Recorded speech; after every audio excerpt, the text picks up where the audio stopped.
Deadpool, the merc with a mouth, and the guy who's known for breaking the fourth wall constantly. But is he actually breaking it?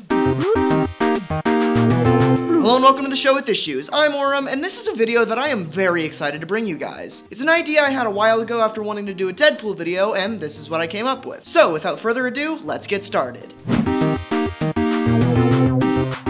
Alright, so you already might think I'm crazy for even trying to answer this question. Obviously, he's breaking the fourth wall. He's talked about so many things that don't exist in the Marvel Universe, and has even addressed us as readers. But what if I told you he was just guessing on all of that stuff? This is a theory that's tossed around a lot when talking about Deadpool and his insane antics, and I personally think it has a lot of merit and adds a ton to the character. So let's talk about some of the evidence for this theory. First of all, what would lead someone to making themselves believe they were in a comic book? Wade Wilson has been through the ringer over and over again, and it never seems to stop. He has cancer, which caused him to leave his girlfriend, which eventually led him to pretty much accepting death until he was approached by the Weapon X program, where some very awful procedures and experiments were conducted on the guy. Now, as Deadpool, he's always getting stabbed, shot at, blown up, and even more horrendous things. His limbs are pretty much cut off at a regular basis at this point. He's one man, and in his darkest state, he just wanted to find a reason why all of this was happening to him. Nothing made sense to the poor soul, except for the sentiment he found in simply being inside of a comic book. So, our answer to the prime question we're posed with is,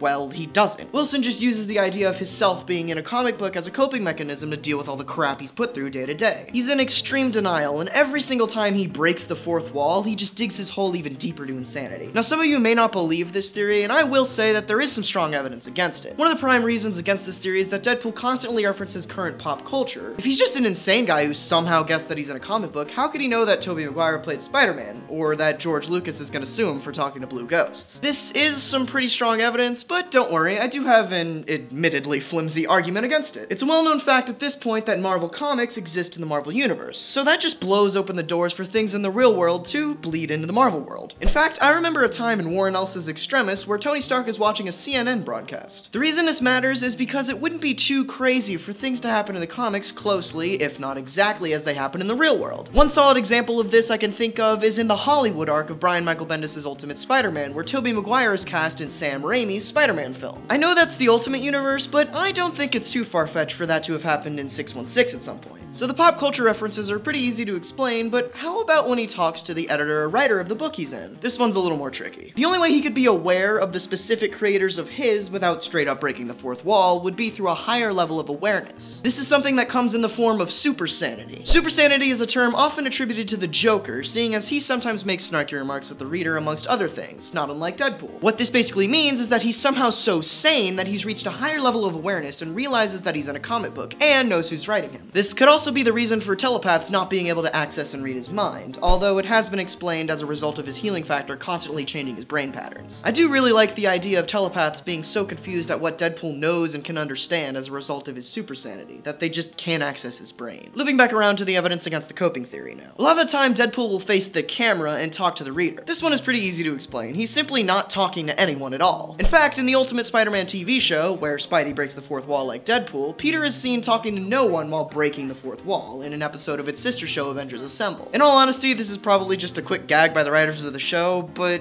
if some of you still aren't convinced, it's probably because you think Deadpool is just plain insane. He's not coping with anything, he's just crazy. And hey, if you wanted to contribute insanity to the theory, you could. His denial would eventually cause him to develop schizophrenia or dissociative identity disorder, which may have even led to the two different text boxes that he speaks to sometimes. Or you could believe that he's just a super insane guy who knows he's in a comic book and can break the fourth wall because of this. And sure, completely dismiss this theory, but you can't deny it's totally fun to think about. Honestly, I think this explanation adds a lot to the character, and I would personally love to see a story arc treated as canon. Maybe Wade wakes up one day and the crushing realization of everything that's happened to him his whole life just destroys him. It would be an awesome status quo change for the character and would probably breathe new life into him. Sure, he would go back to his zombie president fighting antics soon enough, but it would be a nice change for the character, a la Superior Spider-Man. So, do you guys agree with the theory? Do you have any other awesome Deadpool theories? Let me know in the comments.